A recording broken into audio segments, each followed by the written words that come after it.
want to hear about a mission that's impossible? Maybe. I mean, I'm far more interested in Yeah, sure. I feel like there was about to be like 27 things you're more interested in, but then you're like, No one's gonna listen. And No. Well, it's a short story. It's really just doing a new release that's 8 months old. 4 months late. 4 months late. It's July. Yeah, Beginning of July. Yeah. So hello and welcome.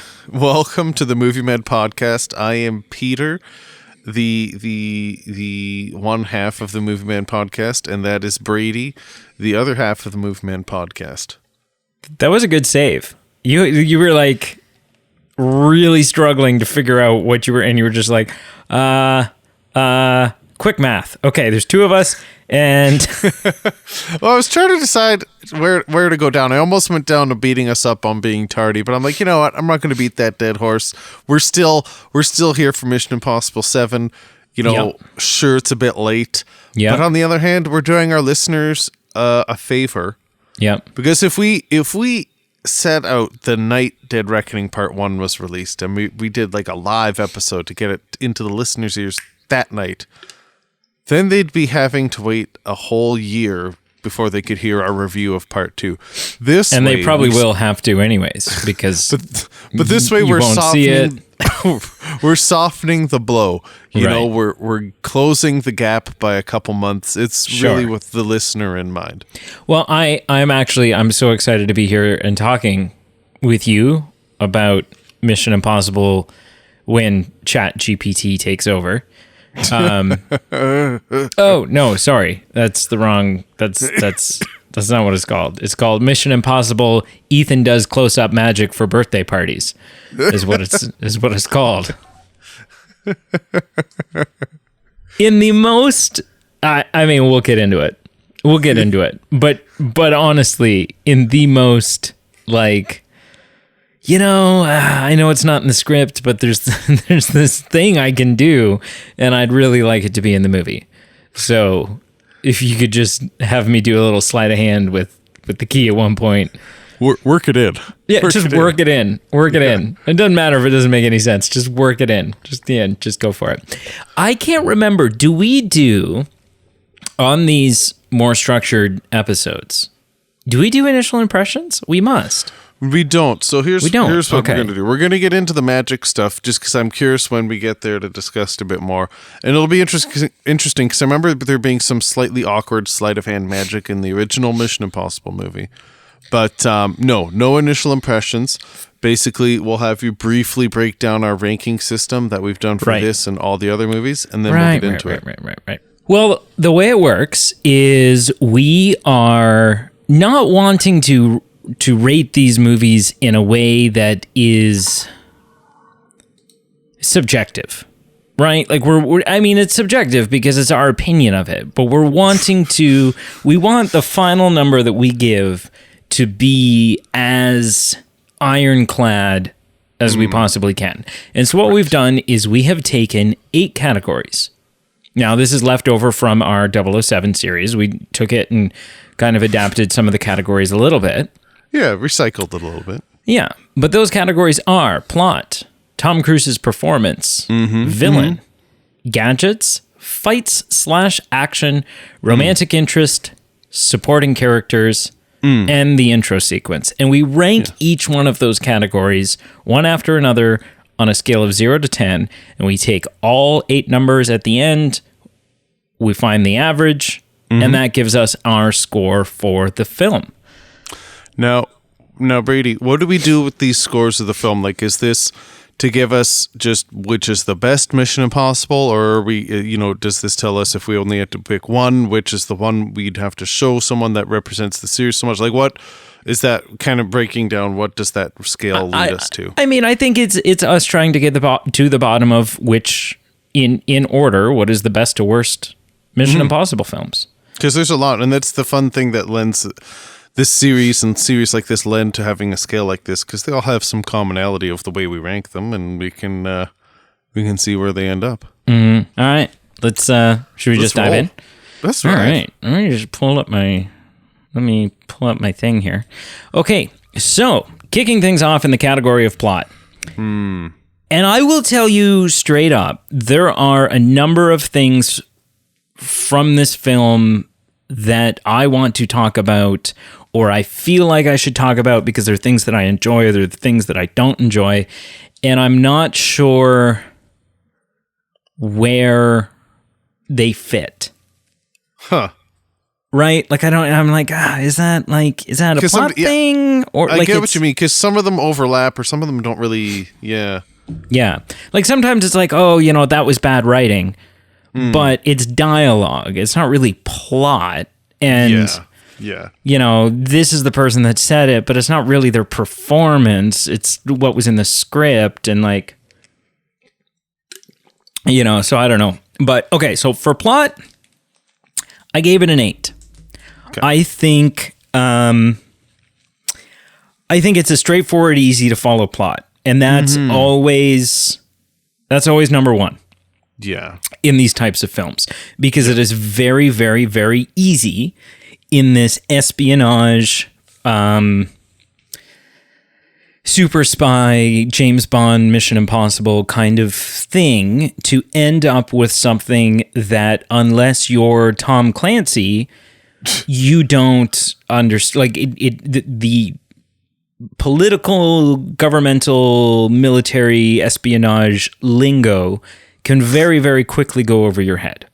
It can get pretty convoluted. Yeah, and you don't know. You're like, okay, so this guy's after something, and I think it's that thing, but I don't really understand why.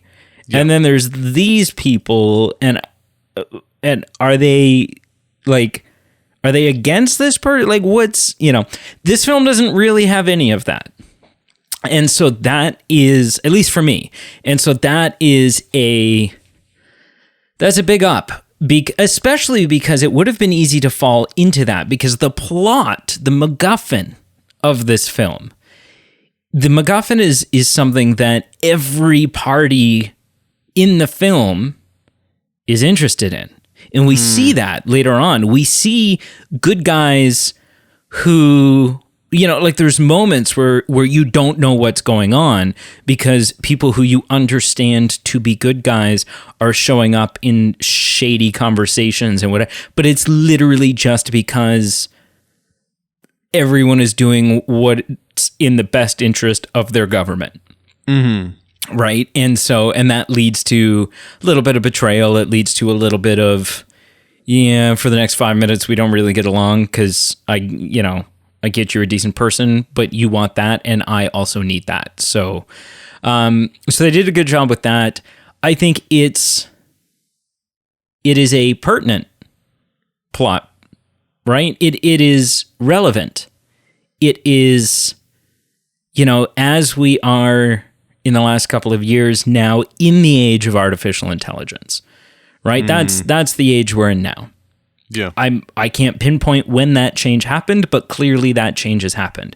We've gone from the digital age to the AI age. And so it's on point, right? Like it's a relevant topic. So I think that's all good. There's some other things that I think we'll get into a little bit more with like villain and stuff like that. The one thing I will say is I think it was really cool to bring in someone from Ethan's past in that way. Like that the series is still finding ways to reach back and kind of make this well-crafted spider web of Ethan's story where he's never, we're never just moving forward. We're never just like, looking at what's to come.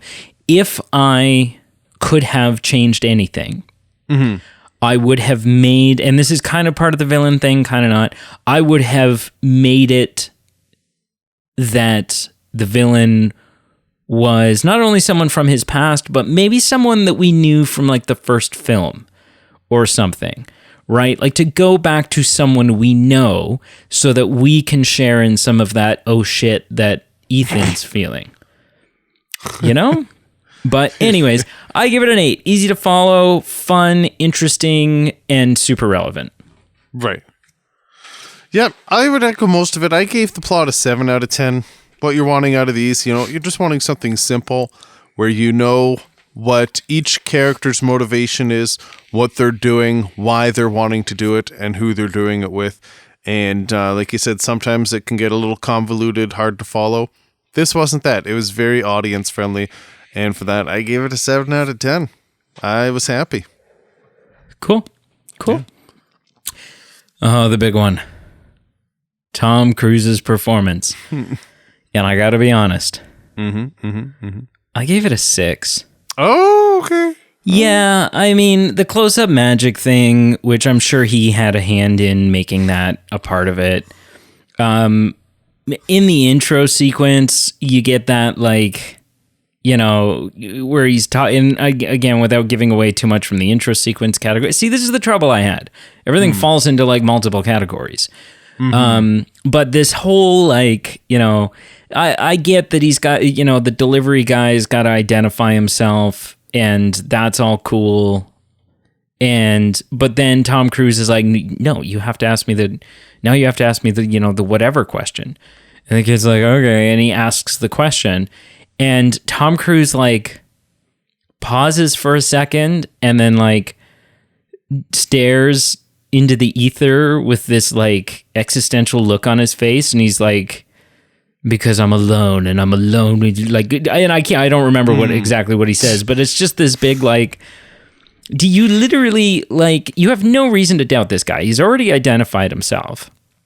And literally the only reason that you are asking him to further this charade is so that he will set you up so that you can monologue a little. Like, it was just this big, like, but I also just, there's a lot of moments in this film for heartache. There's a lot of moments for Ethan to show emotions. And it just never landed for me in the same way that it did, say, in Mission Impossible 3. Right? During that interrogation scene that we see at the beginning and we see at the end, where he thinks his wife is going to get killed or was just killed. Right? Like that was emotion. And so this just fell flat for me in a lot of ways. I also feel like they tried to inject his character with a little more comedy this time. Like, these films have had comedy, and normally that's Simon Pegg's role. Right? And maybe Luther has, like, the odd wise crack. But usually not Ethan so much. And I felt like this time they tried to give a bunch of punchlines to Ethan, and none of the comedy surrounding Ethan, whether it was them switching from the driver's seat to the passenger seat during the car road, that was the stupidest thing. None of his comedy moments worked for me. I didn't find any of them funny. And so it just kind of, that just kind of fell flat. But yeah, so I gave it a 6. Oh, part of me is a cough up a lung. I gave it a 7. So I came down on the previous film. I gave a touch higher. I really enjoyed. I thought he hit his peak in the previous film, but I wasn't as harsh as you were. So I gave him a 7 out of 10.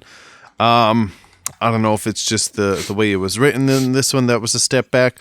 I'm not sure if it was because in the previous one where we had Michelle Monaghan, where we really saw peak, in my opinion, Ethan, we really saw Tom Cruise get to peel the layers back. I wonder if that's just was hard to match from the previous film. But I had no real problems with it, just that it had taken a step back, and I gave it a 7 out of 10. Sure. So, we get to see him past Michelle Monaghan, only to get hurt again. And, I didn't have any problems with him. Yeah. Okay. Villain.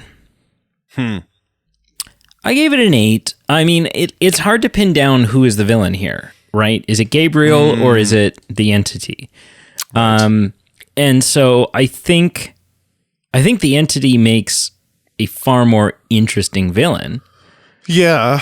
Because it is, it's just like what they say in the beginning, like it's everywhere, but it's nowhere. And it's, it is, we see so many amazing moments, whether it be, just the AI messing with their tech or imitating Benji so that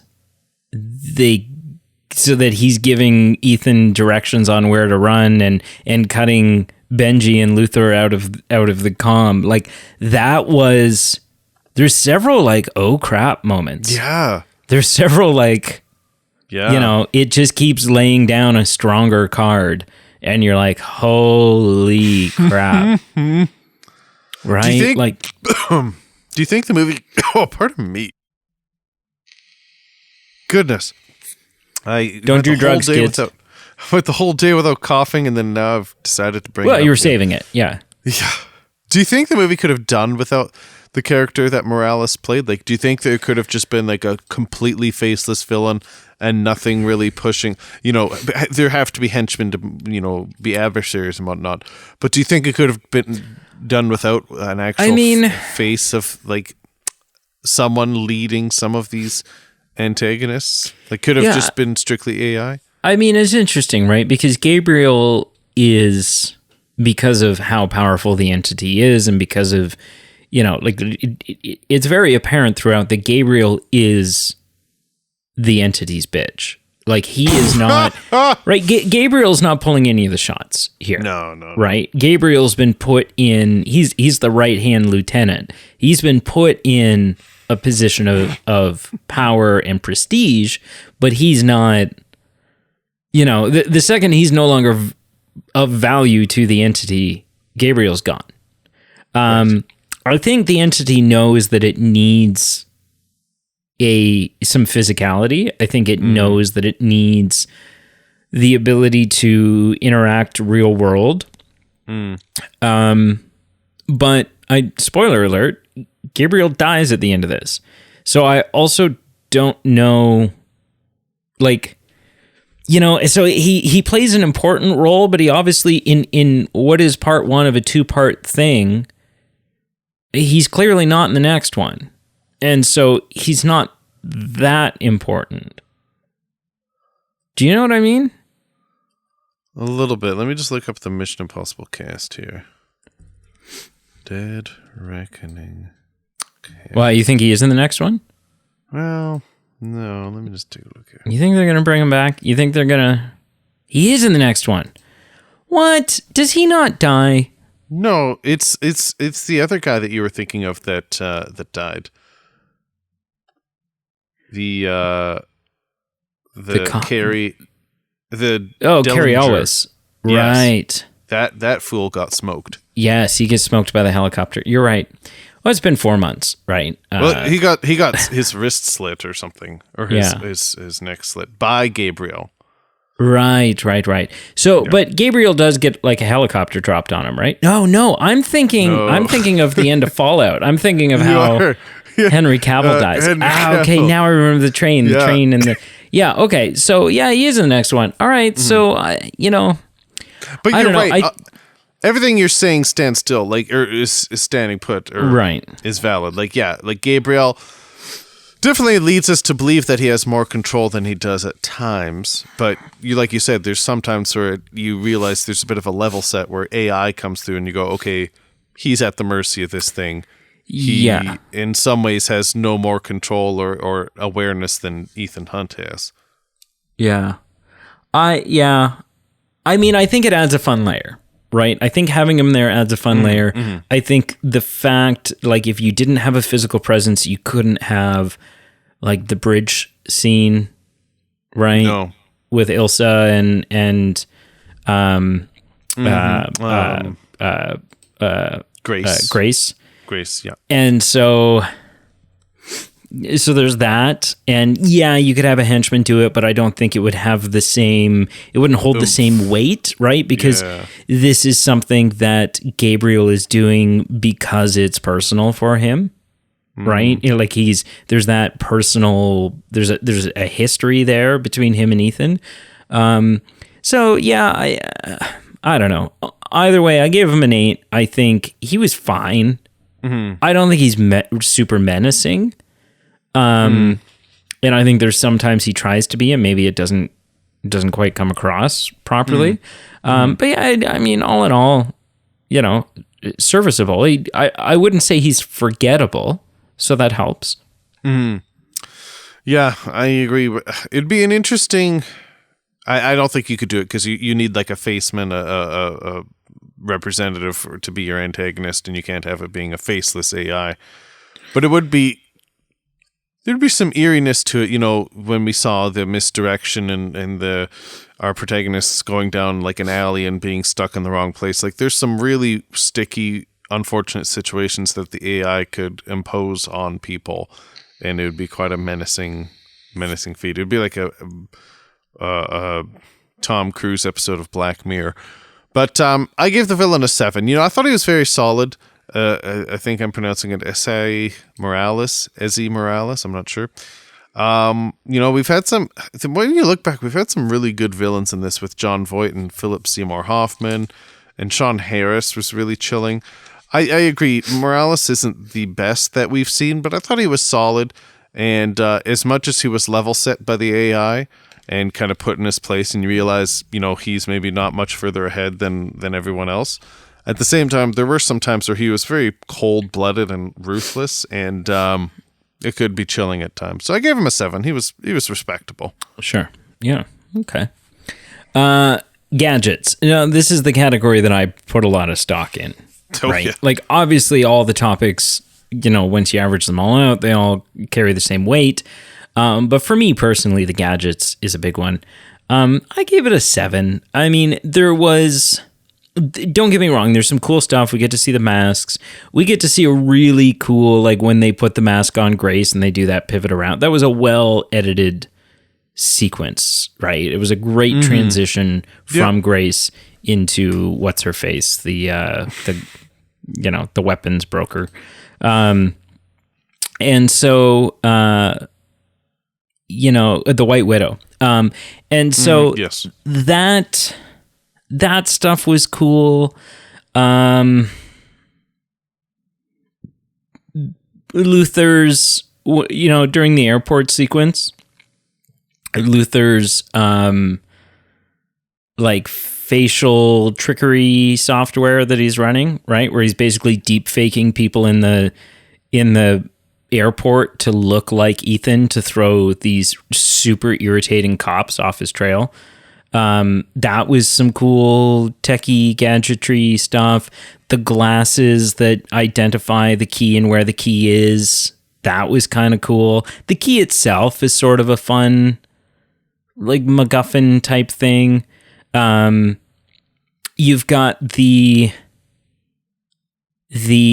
invisible submarine at the beginning of the film, right? That's I would consider that gadgety type stuff. But there was like, I think I was missing some of the more over the top, goofy kind of gadgets, right? Gadgets that seem silly but still fit within the universe. Things like the laser watch, the exploding gum. Are really, really, like, for me now, a golden standard has become that like holographic hallway thing that they did, right? So that was cool. So yeah, stuff like that. I think I was missing in this, but I didn't hate it. Right? It definitely could have been much worse. So I gave it a 7. That's fair. I gave Gadgets a 7 too. I thought, for me, this is a bit of a hot take. I felt like it was maybe the best use of fake masks so far in this entire series. Just because when we were having that CIA debriefing with all our main, you know, leads in the organization chatting there, and then when it was that one person we don't know who we saw coming in through security do the face mask pull and reveal, and it was Tom Cruise, I nearly fell out of my chair. I was so surprised and shocked, and it really worked for me. So I thought that reveal was just great. He's got those gas grenades that he throws. Yeah. Yeah, like it just really blew me away. Like when he threw the grass grenades and we don't know who it is, I'm like, oh boy, here we go. And then when it's Tom, you go, woo! Thank God it's you. I enjoyed the mask machine breaking down. We've seen this a bit in the past where we have some touch of reality with some hiccups coming up with the gadgets. And I thought it was just a fun bit where you go, okay, we're so reliant on this thing. You know, to see a bug come up once in a while going, you know what, that's realistic. Like I try and use my laptop for something key and critical and it has a hiccup. So to see that in the same situation is fun. I got a kick out of the retro cassette. You know, it wasn't like, you know, some of the high-tech gadgets that Ethan gets to accept his mission. It was like an actual retro cassette tape. And, you know, we'll talk about just different sleight of hand things and all that kind of stuff going on. But the lighter swap at the end, where Ethan actually ends up having it, that got me. I know it's not really a gadget use per se, but like that bit also got me. So I was sitting in my chair going, you know what, movie? You've done me well. This is, I was entertained by it. I was entertained by it. Right. So I give Gadgets a 7. Fights in action. Yes. I don't know how you don't give this a 10. I mean, the whole train sequence, right? That is intense to say the least. Right? Like when the train's hanging off the thing and it's all, you know, and there's crap flying and the piano's going to come unhinged. And that was really cool and really well done. And I remember seeing this movie in the theater in IMAX, and it was just like almost dizzying because of the way it's shot and you're kind of thrown into it. So that's all amazing. There is, and then obviously the prelude to that is just this incredible, like, oh, I missed the train. I can't get on the train, you know, blah, blah, blah. And he's like, okay, well, follow this, you know, just go where I tell you to go. Right. And the whole like driving off the cliff with the dirt bike and parachuting onto that, like, that's all what you want from a Mission Impossible movie. Right. As the big crazy stunt. That's the thing. That's the type of stuff you want. So that's good. You know, we get a bunch of car chase stuff in this, and although I said I have some issues with a lot of the comedy that's fused into those scenes, like a lot of issues with the comedy that's fused into that sequence. It's still great action. Right, it's still great stunt driving. It's whatever. I do think the one joke in all there that works for me is I do think it's funny that they end up in a Fiat, right? That is the safe car. You have all these, like, you know, a Jaguar and whatever else sitting there, and it's like, oh no, it's the Mr. Bean car. It's the Mr. Bean car, yeah. And so that was cool. But yeah, it was thrilling. Right? And they don't try to cram the fights and action down your throat in this. Now, obviously, nothing tops the bathroom fight from Fallout. Yeah, that was pretty solid. Because it's like perfection, that shot, that scene. Yeah. But I think this was still really good and still totally worthy of a 10, even if only just for that train sequence. Right. Yeah. I give it what did I give it? An 8. I thought it was very solid. The train, sequence, you right, hit it out of the park. The motorbike sequence, jumping off and parachuting, just seeing all the behind the scenes takes of that is just so nuts. Like when you watch it and you go, Tom Cruise is just borderline a lunatic. Like, my goodness. Borderline.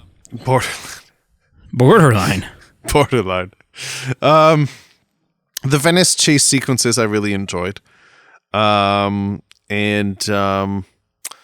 know, the last, you know, the train sequence, especially when it's falling off the cliff, really felt like the last 20 minutes of Titanic all over again.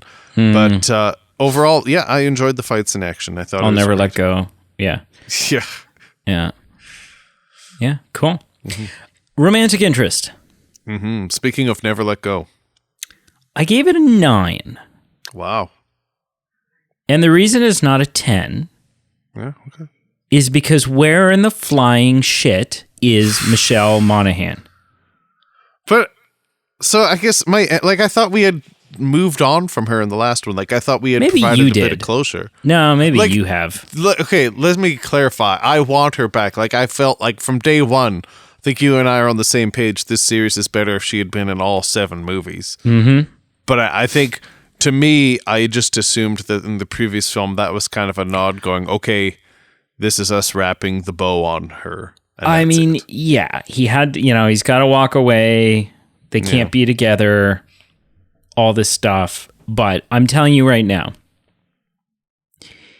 if in fact, and I don't know if it's supposed to be, it seems like it probably is, if Dead Reckoning Part 2 is the finale of the Mission Impossible franchise, if that doesn't end with him leaving IMF and finding some sort of way to be with Julia, I will burn this franchise to the ground. I mean, I don't know what's officially been said or not, but do you actually think... Why? Like, because you have an insider, like, you're like, I don't know what's been said, so I can't really divulge anything. But what I will tell you is you won't be disappointed. I just mean, like, even if they say part 2 is the end of... Do you really think that will be the end of MI? Like, I feel like Tom Cruise will be making them till he's 107. Well, I assume because he's got this SpaceX project coming up where he's going to space, like actually going to space for it, right? And I just assume he's going to die while making that film. And so I kind of figure that, this is the end because of that. But yeah, anyways, so obviously you kind of have two, you kind of have two love interests going on here because, my man Ethan. And so you have Ilsa, who dies. She does. And I will say she has, because of how many films we've seen her in now, and how often she's sort of been coming along this journey with us, that death hit. Like that death sucked. Like in a good way. Yeah. Like it was, and again, I think Tom Cruise's performance and the way he reacted, I think that could have been better. But I think losing Rebecca Ferguson as a character, it stung a little. It was kind of this. We've had sort of a love-hate relationship with her. And what's his face puts it properly. He says, like how many times is she going to get herself in trouble and you're going to pull her back out again? Right? So I don't know. So that kind of hurt. And then we have Peggy Carter. Do you get what I'm saying? No, I don't think Peggy you do. Carter. Haley Atwell plays Agent Carter, Captain America's girlfriend in like all of the MCU. Yeah, sorry, that one went right over my head. Huh? Yeah, sorry. Christopher Robin's wife? No. No, you haven't seen Christopher Robin with Ewan McGregor? I've seen it, but I don't remember her. I just remember Ewan McGregor.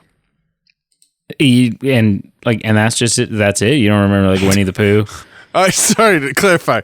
I remember Christopher Robin and the Winnie the Pooh components, not his wife. Oh, okay. Yeah. So I think Grace is fantastic in this. I think does she stand out significantly from all the other females that we've had show up and come and go? I mean, no, not necessarily. But I also think maybe you reach a point where it's kind of hard for them to. Yeah. Because there is so many of them and they always kind of seemed like, in order to not seem like a sexist film and just paint the female as a helpless damsel, they always kind of give them a little bit of a, well, she's in and out of prisons, or she's on the run, or she's an escape artist, or she's a thief, right? Do you know what I mean? Like there's always that kind of like thread running through a lot of them. Julia obviously being the exception to that. Right. You know, she works in healthcare, so like, you know, not impressive. Kidding. The two people in my life who I talk to pretty much the most, both. Yeah. Anyways, so I, you know, yeah, I think it's hard to distinguish, but I also think that she fits this role well. And I like that she is presumably heading off to be an IMF agent. Presumably, yeah. Presumably, right? She's been given the choice, right? Ethan said, "Hey, you put me down as a reference for your next job there." And so presumably she'll show up in part 2 as Grace, the IMF agent. I don't know. I don't know what's been said, so I can't really divulge that. But yeah. So I gave her all of them. Yeah. I gave them a 9 because I still need Julia. Come on. Yeah. Yeah. I gave a 6 out of 10. You know, I did appreciate having some clarity provided. In past movies, I really felt really conflicted just because anytime, especially once Isla Faust was introduced, there would be times where it wasn't obvious that they were flirting by any means, but there were just scenes with them, and I was just, you know, in typical Hollywood fashion, I'm wondering, okay, am I supposed to, understand that they're interested in each other, but I don't really understand what Ethan's relationship is with like his wife MI3. You know, there was never really a clean separation. We only just got that one whiff where he was kind of stalking her at the end, and it was just like, hey, she's okay. I'm watching from afar. So I think just in the previous film we got a bit of clarity that, you know, she had made a clean separation and therefore now he can too. And so I felt okay about moving on with things. But, you know, we get Isla sucked away, and it's pretty brutal. It's unfortunate. It's heart-wrenching. And, you know, it's not as strong as the ones where he was with his wife in the previous one. So I gave it a 6. It wasn't bad. It was a hump over the middle, and that's where I'd rank it. And see, I think that's the thing, right? Is that like, yes, she's moved on and he's allowed to move on, but she still holds his heart. Mm-hmm. Yeah. Right. And like, yes, we have these other romantic interests now. But they kind of just seem like meaningless rendezvous in comparison. Do you know what I mean? Yeah. Right? Yeah. Like it's someone who he doesn't want them to die, and he's definitely going to do whatever he can to save them. And they were a great kisser and a romp in the sheets and, you know, whatever else. But it's not his wife. Right. It's not the person that he was probably going to have children with. Right? Like it was such a good plot point that they introduced and that dynamic, and it's gone, and they've been reluctant to bring it back, and if anything have just done the opposite, right? Have continued to bring her back in these tiny little cameos, and then finally like drove the nail into the coffin, like, no guys, stop asking, she's not coming back. So sucks. Supporting characters, I give this a 10. Oh wow. Even sans Jeremy Renner. Yeah. Inexplicably. Inexplicably. Like, he just totally went MIA. Yeah. Yeah. He's in New York fighting the Chitauri with a bow and arrow. Yeah. I will say the best sequence in this film is the airport sequence. Yeah. Right, is the whole, like, you know, back and forth with the key, and there's the buyer, and there, you know, everything else, and the cops trying to track him down, and the running, and everything else. But the best part of that sequence, the best part of the best sequence in this film, Benji dealing with that nuclear bomb in the baggage area. It was a fun sequence. And you want to talk about like why did Tom Cruise not show any emotion in this film? Well, because Simon Pegg took it all. Oh my goodness. Like that scene not only is amazing, but it shows like I think Simon Pegg really showed his depth in that scene. Right? Of what he can do as an actor. Mm-hmm. And it's amazing. It's truly amazing. So yeah, my hats are off to him. I think that sequence is, you know, from him realizing that the thing says you are done, but it's not DONE, it's DUNN, which is his last name, and just going through and then essentially saying his goodbyes and apologizing, like, you know, I wasn't able to do, like, that's it, right? Like, it is so good. It is really just so good. So really big fan of that. Obviously the White Widow, it was fantastic to have her back again. You have Cary Elwes, who, does he ever not play a dink? Like, he might be in cahoots with James Marsden. It's because he's the guy from Princess Bride, right? He's a guy from Princess Bride, but before I knew him from Princess Bride, he was the doofy stepdad who was trying to replace Jim Carrey in Liar Liar. See, I feel like he started in such like a heartwarming, heartthrob role, and there are a lot of kind of dink, you know, characters that he plays that he's kind of been typecast in. You never really can feel too comfortable and trust him in what he's doing or saying. Right. A lot of people know him from Saw too, and Saw as well. I mean, and you would think that he's, you know, and I have no problem spoiling this because movies came out forever ago now. But he's the victim. He's the big victim and the protagonist of the first Saw, right? Like the iconic, had to take the hacksaw and saw off his own ankle so that he could escape. That's him. And then at the end of the whole franchise, like 8 films later or whatever it is, I mean, another one just came out and they're just going to keep going. But at the end of what was supposed to be the end of the franchise, you discover that his character is actually the one that has, like, you know, after Jigsaw died from cancer, he is the one that has been really calling all the shots. He has been the one continuing Jigsaw's work. And so it just kind of, right, because he was like offered a choice, right, essentially. Come work with me or I'm going to let you die. And so I don't know, maybe he made the right call.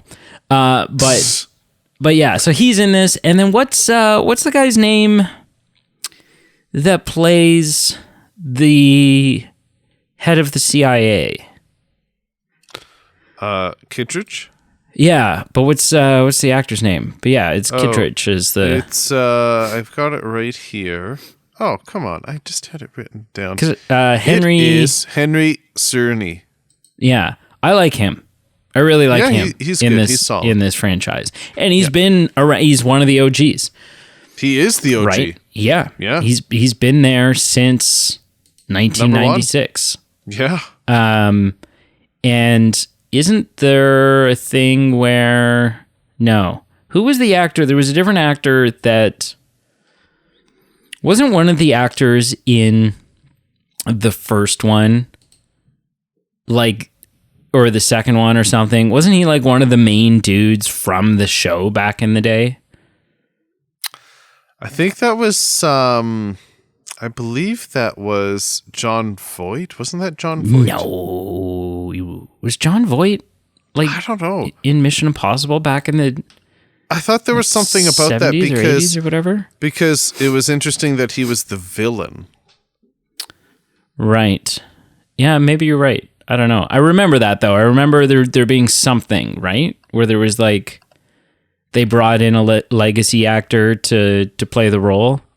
Yeah, and then it was such a big deal because not, he wasn't just shoot into being, the same character or someone that was. Oh, and that wasn't that the thing that he was playing the same character, right? That like his character's name, Jim Phelps, was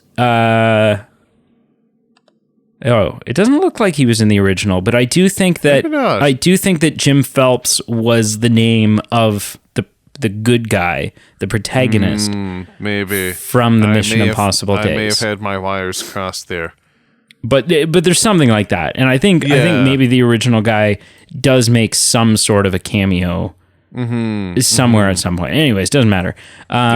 Yeah. So all in all, I gave it a 9 out of 10, or no. 10 out of 10. 10 out of 10. Yeah. Loved the supporting characters in this. And I think Benji's responsible for the best part of the film. I gave supporting actors 7. I really love Luther. I don't have any problem. I don't have any problem with it. Oh my God. It's just, the button still works. I just want everyone to know that button still works. And I just added so much into the editing process for this stupid podcast just by pressing that stupid button. It's the number I settled on. I didn't have any problems with it. I thought it was solid. It's good. Was it perfect? I don't think so. But I really love Luther in this. Man, he is just such a perfect fit for this show. And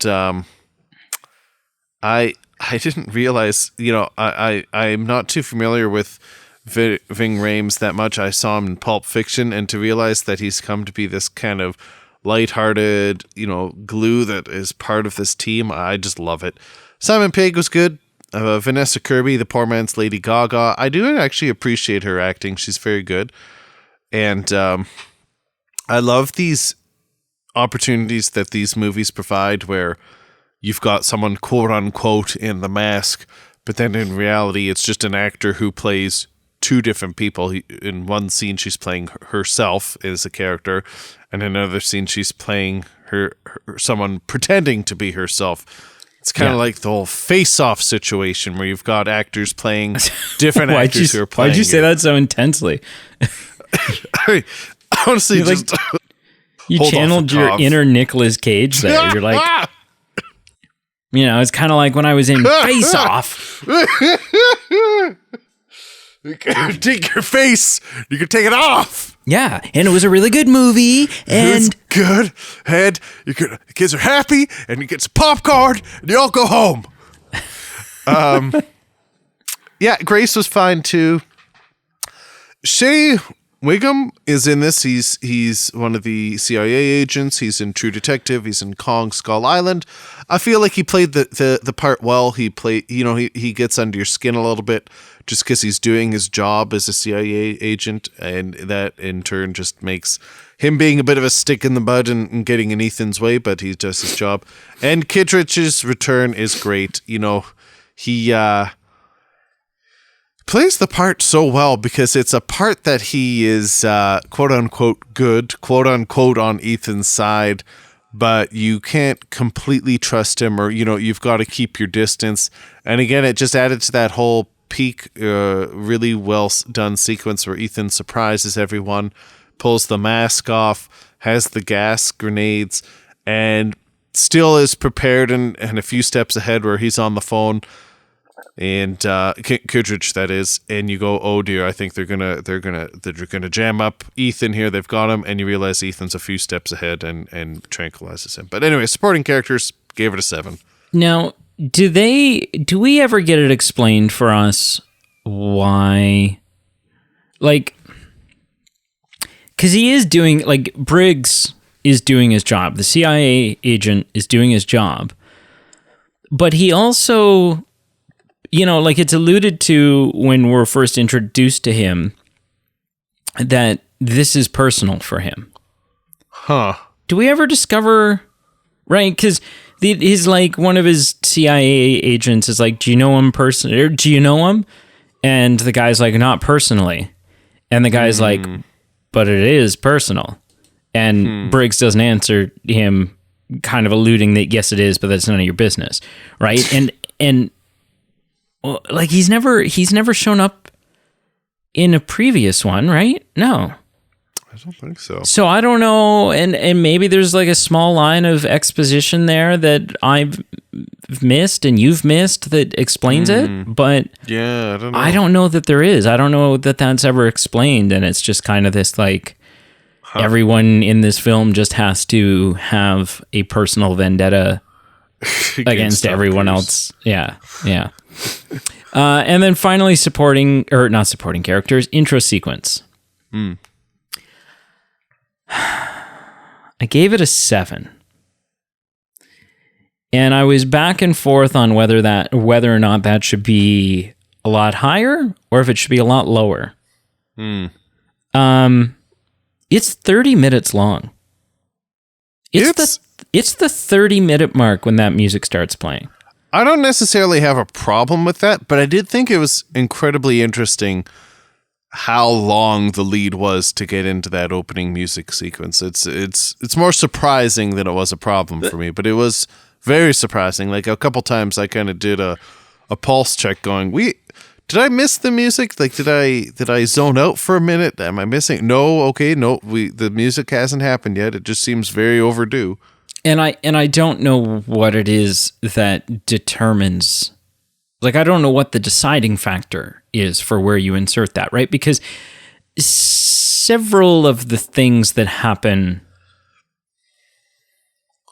basically the entire mask and gassing scene, which is the last part that happens before the music kicks off, really could have also gone immediately after. Yeah.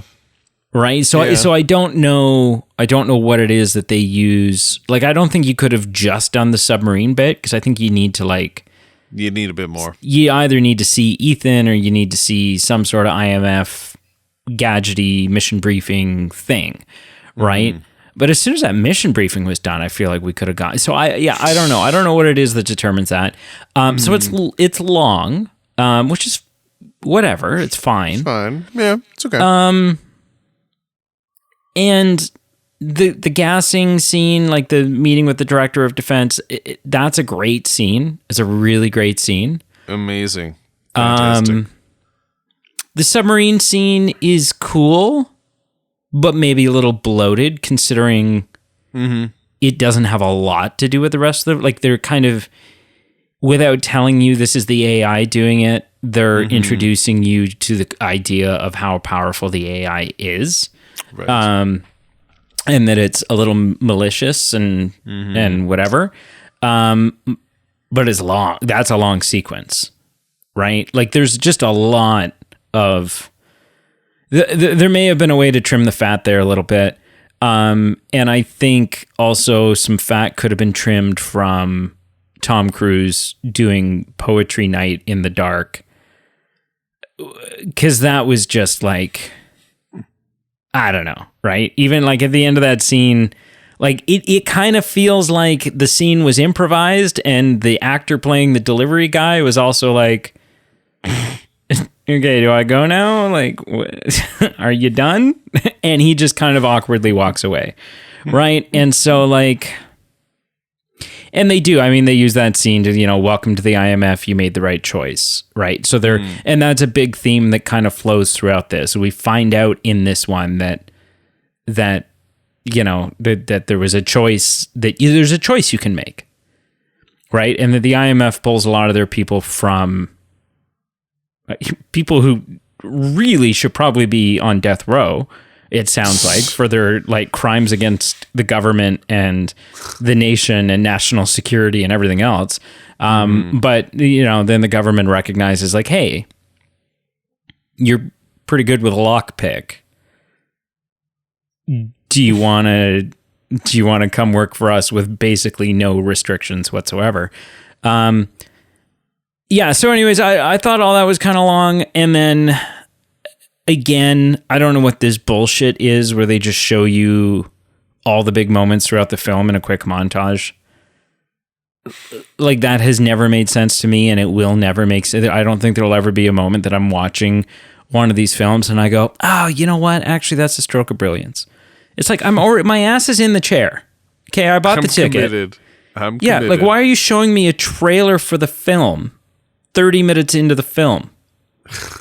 I'm here. Right? I'm already doing this. So I think that's dumb. And then they, effed with the music. Right? And it's not the most egregious effing with the music that we've had. It's not the like Nickelback version that was in the second one. But it's still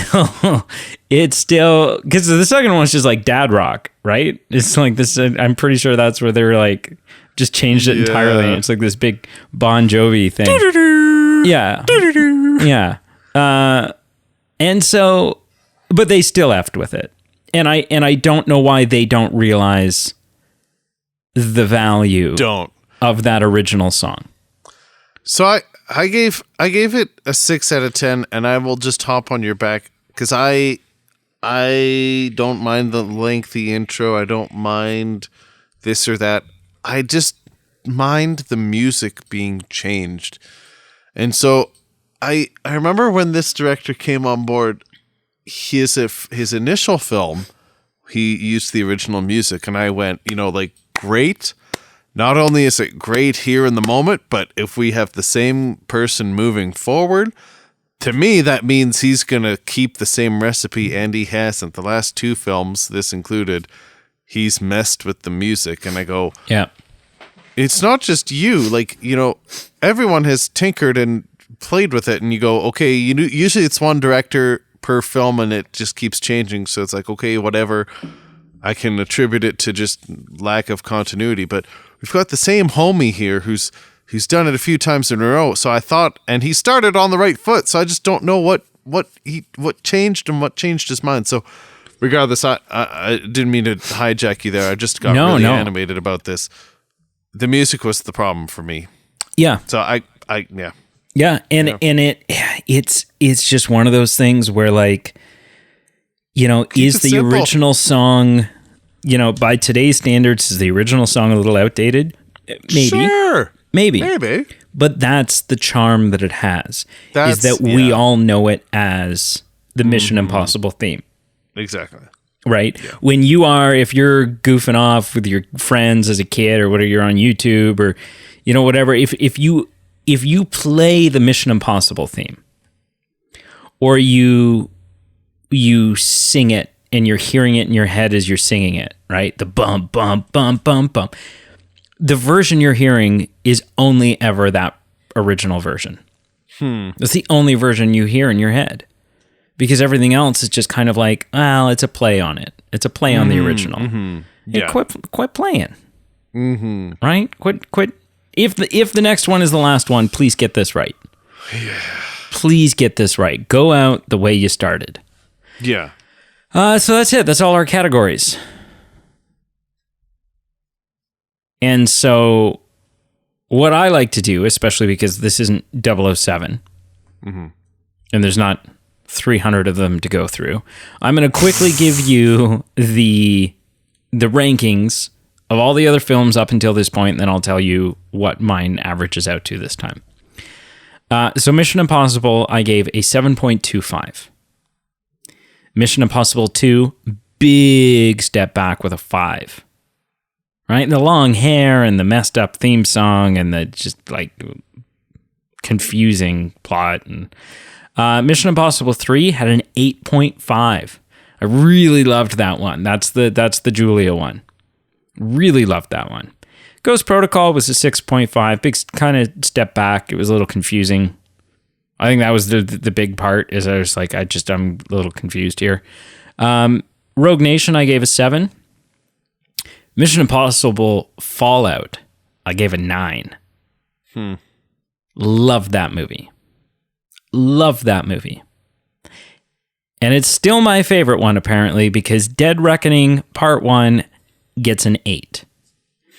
So the third highest, I think I think that Mission Impossible 3 is better than this one. And I think that Mission Impossible Fallout is still the best one. But if I take all my numbers and I average them up, I end up with an 8. Solid. Okay. Yeah, it was. And it's good. It's good.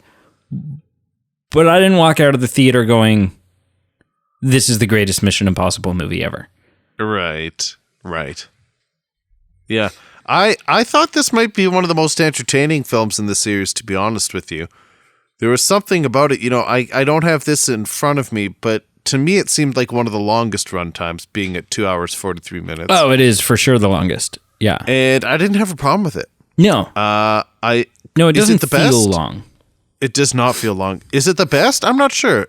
Is it the most authentic? It might be, just because you've got everything really, other than Michelle Monaghan, you've got everything running on full cylinders, like full tilt. You've got, Simon Pegg, you've got Vin Rames, you've got all these things that in the earlier part of the series, like in 1, 2, and 3, maybe weren't really running in smooth and full form yet, and I feel like you do in this. So, dead last for me is MI3. It's a good film, but I gave it a 5 out of 10. It just wasn't for me.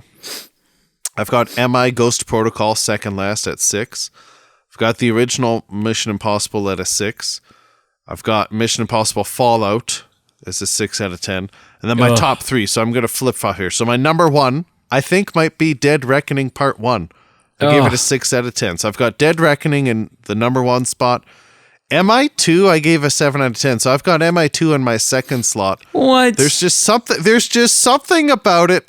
It was just the John Woo. So it's corny. It's the herbal essence. It's the head and shoulders. And it's so corny, but there's something nostalgic about it that it's simple. You know exactly what's going on. You've got a cliche villain. You've got Tom Cruise with the epic mountain climbing and the pigeons and the birds flying in the flames. There's just something corny about it that I just loved. And in third place, I've got MI Rogue Nation. So those are my top 3. And we'll have to see where Dead Reckoning Part 2 falls whenever it comes out. Your list is so whack, man. It's definitely... You need to take Fallout and MI2 and just switch them. And then I don't think I'm upset anymore. But, yeah. Ugh. Well, there it is. Ugh. What a mess. What a mess. What'd you watch this week? Pardon me as I cough up another lung. Yeah. I watched It's two okay, things. right? Like, you're okay.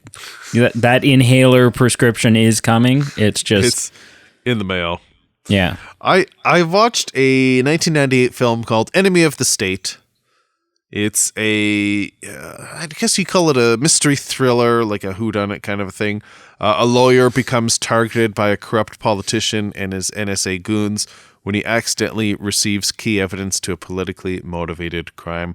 So you've got a 1998 Will Smith, Gene Hackman, John Voight, coincidentally, and a few other names and faces. I gave this a 4 out of 10.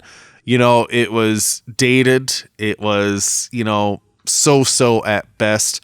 It was just kind of something that the actors and the premise seemed somewhat interesting to me.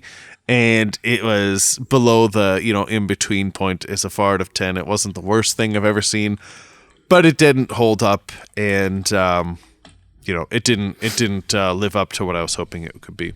Question for you about John Voight. John Voight, yeah. John Voight is in Mission Impossible Part 1.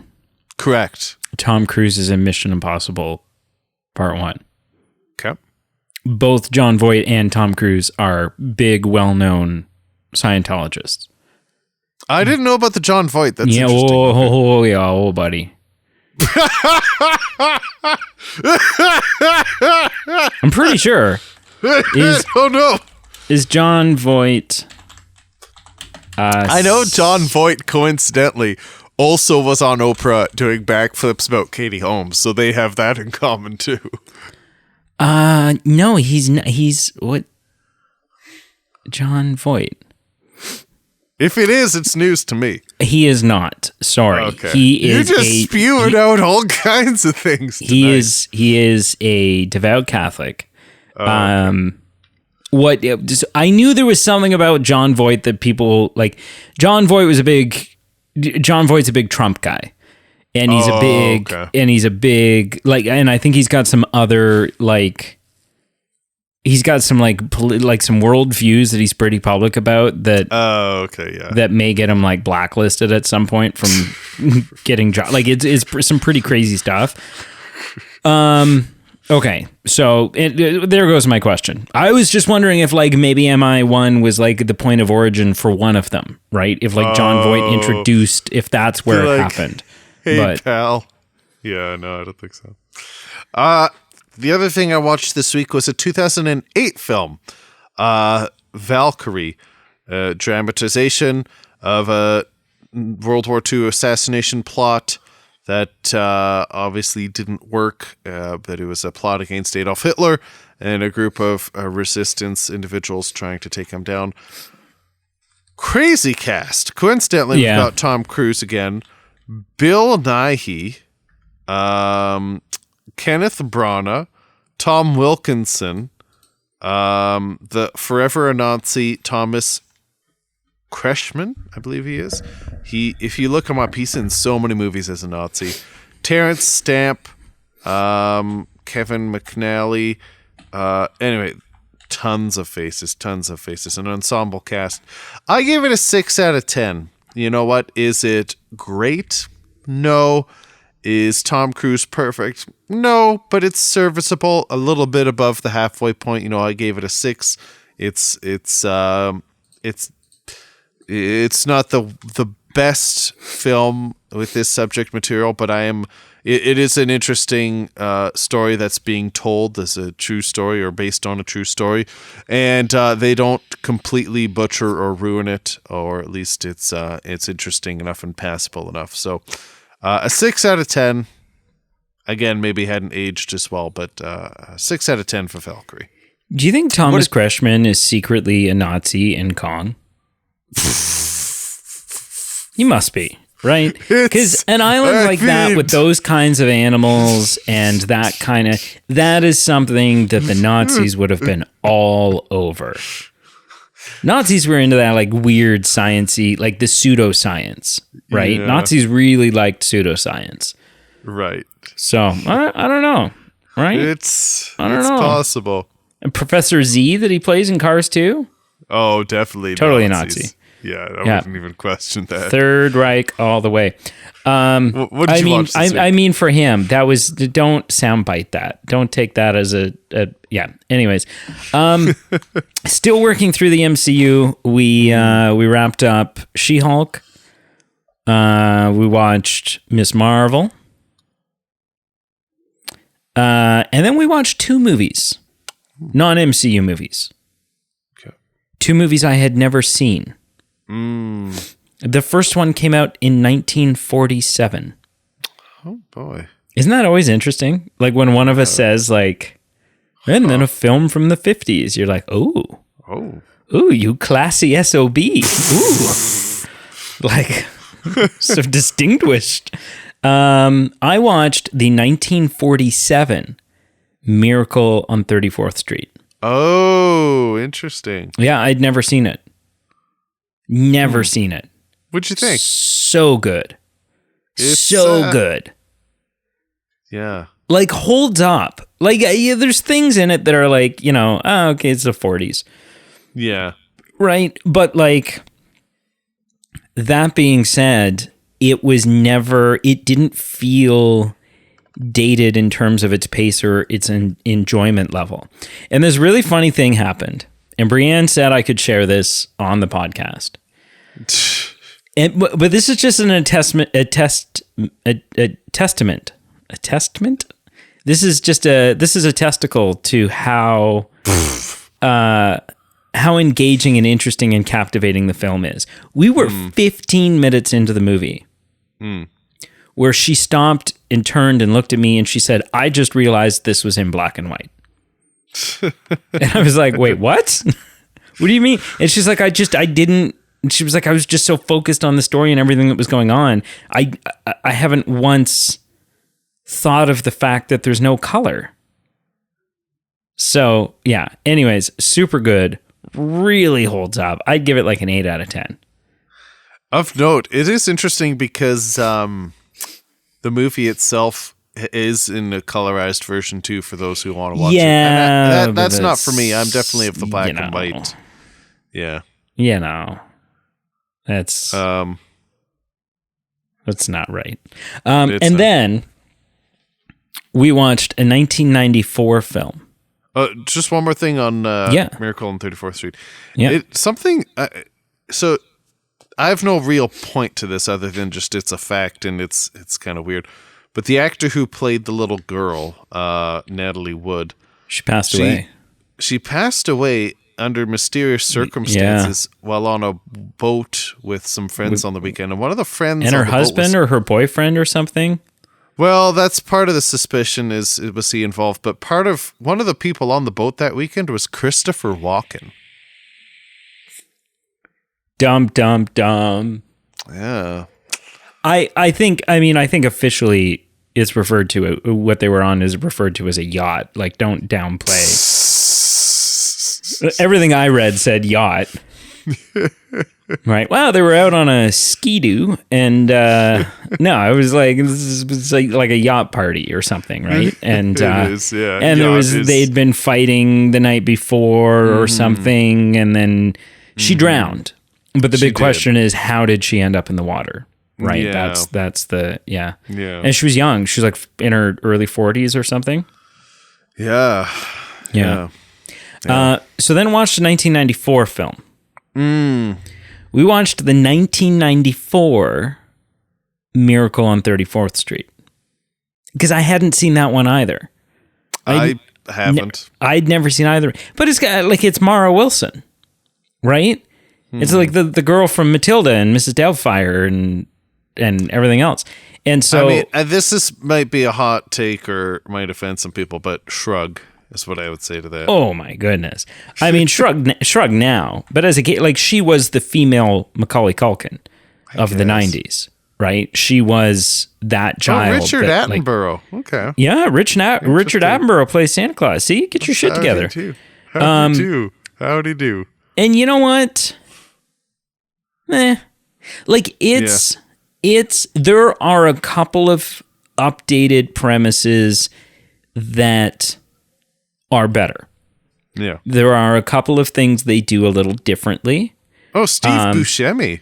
Interesting. Yeah. Robert Prosky.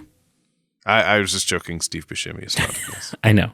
But actually, Robert Prosky's in it. He plays Mr. Lundy, the guy that Robin Williams is meeting with at Britch's restaurant in Mrs. Doubtfire when he's supposed to be having. So he plays the judge.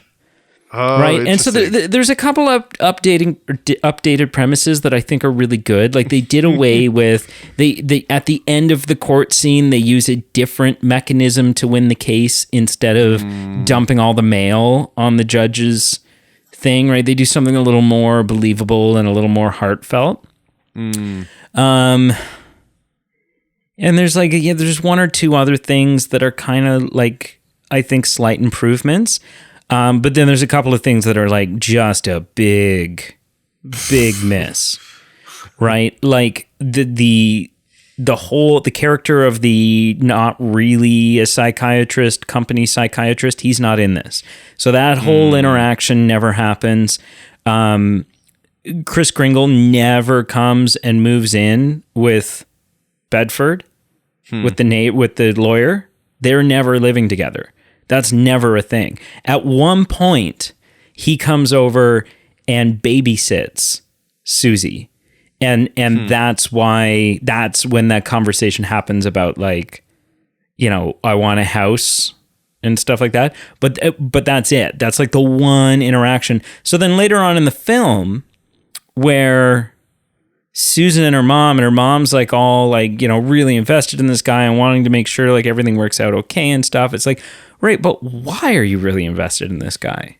He's just some guy you've hired, and why'd you let him come babysit your kid? Like, there's this whole Susan, or not Susan, what's her name? Mrs. Walker, whatever her name is. Her and the manager, that whole them trying to figure out, well, what are we going to do? Because we got to, like, how do we deal with this guy? We got to keep him, but we don't want to, we need a place for him to go. And none of that's in it. None of that's in it. The doctor from the nursing home that Kris Kringle supposedly lives at, he never shows up. Like it's not. Yeah, there's a lot of things that make it feel less special, which is really weird because it's about 20 minutes longer. Weird. But there's just a lot of stuff not in it. Question for you about the original. Yeah. Because the newer one paints it a little more clearly, but still leaves it a little open for interpretation. Is he actually the guy? Or is he a confused old man from a nursing home who, you know, in sort of the moral of the movie and the moral of them winning this court case is that, like, sometimes the power of an idea is enough to fight for it, and do you know what I mean? Like so what is your take on it? Is Kris Kringle in Miracle on 34th Street, 1947, is he Santa Claus? Is he actually Santa, or is he just a old guy with dementia who is essentially harmless and has delusions thinking that he's Santa? I actually don't know. You're putting me on the spot because I haven't actually watched the film from beginning to end in a long time. I'm going to recommend it for this holiday season. Yeah, I quite clearly hear you. I don't know. I don't even know if I want to give an answer. I think I might be kind of like a Schrodinger's cat where it's both and I don't need to know which. There's merit to both. Just from a heartwarming perspective of maybe he is the magical Santa or maybe he's just a benevolent old man. No, screw that. You watch it this holiday season, and then in January, I'm going to circle back, and we're going to get to the bottom of this, because I need to know. I need to know, because like they created case law based on this. They changed American law. America. Yeah. So anyways, I was just curious. So that's what I watched.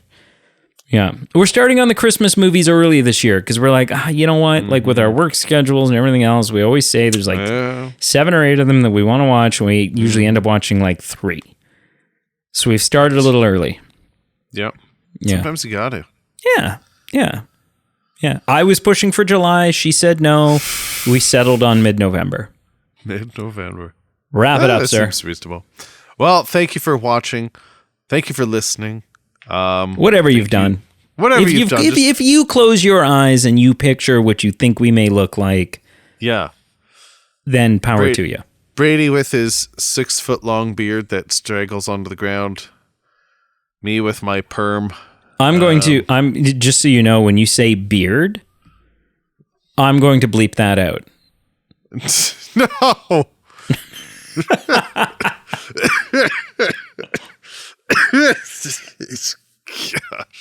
Gosh. Pardon me. Pete with his smoker's cough. Jeez. Thank you. Oh my gosh, I can't get rid of it now. Thank you for joining us. Thank you for being patient with our quote unquote new release. Stay tuned for more votes upcoming. We've got a couple more votes before the end of the year, obviously. And stay tuned and just like, follow, subscribe on all our socials below. Check out our Patreon page. Thank you for all our Patreon supporters. We really appreciate you supporting us both financially and just also in your listenership and surrounding support. So thank you, and until next time. This episode of The Movie Men is brought to you by Robitussin and Halls and maybe some throat numbing spray and whatever the hell else Pete needs right now. I need a lot of things.